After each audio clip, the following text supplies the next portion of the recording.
And I am back with another Sundance 2020 review. This one is for Downhill, of course, starring Louis-Dreyfus and Will Ferrell. They play Billie and Pete in the movie, respectively. It's a couple with two sons who opt to take a trip to the Alps for a ski vacation. And one day, they are out on a balcony about to have lunch when an avalanche hit.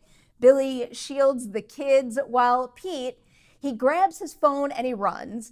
Everyone in the avalanche's path is totally safe, but Pete's knee-jerk reaction to that situation has a really big effect on how Billie and also the kids look at him.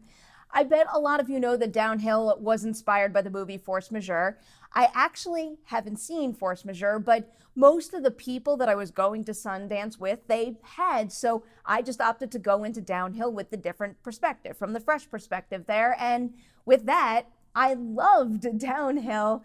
As you might expect from a Will Ferrell, Louis-Dreyfus movie, it's pretty hilarious, and those laughs are very wide-ranging. You get the traditional funny behavior or line of dialogue, but then even when things get more dramatic, a good deal of that material has a humorous undercurrent to it, but without ever taking away from the weight of their situation. I did have a pretty big grin on my face from start to finish watching this one, but I was also really taken by how one moment, one split-second decision could completely change someone's impression of you and also how you feel about yourself.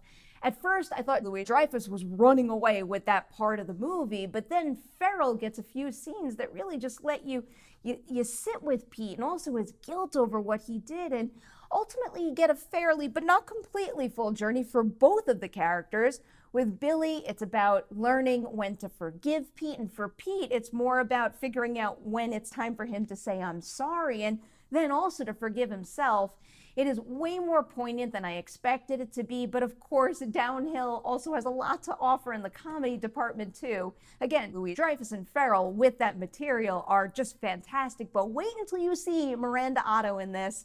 It's a wacky character, and I already know that she's gonna go one way or the other for viewers, but I, for one, got a kick out of her, and it's also worth keeping in mind that even that kind of character in this movie isn't without her own heartfelt moments too.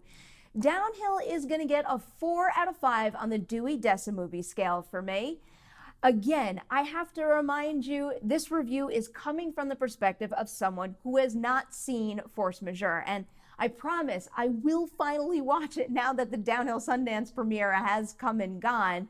I am curious to see how my thoughts might change after I watch that one, but right now I really did love Downhill. There are some elements that might have needed a little more work, like Zach Woods' role in the film, and also this one sequence where Billie goes for a solo ski lesson, but at a mere 85 minutes, those missteps do not bog the film down at all. I thoroughly enjoyed myself and totally look forward to watching Downhill again, and Force Majeure for the first time as well. So there you guys go. That is my review of Downhill. And funny thing is, from one Billie to another, this video comes courtesy of Patreon supporter Billie. Billie, thank you so much for being here and for encouraging me to review some movies at Sundance 2020.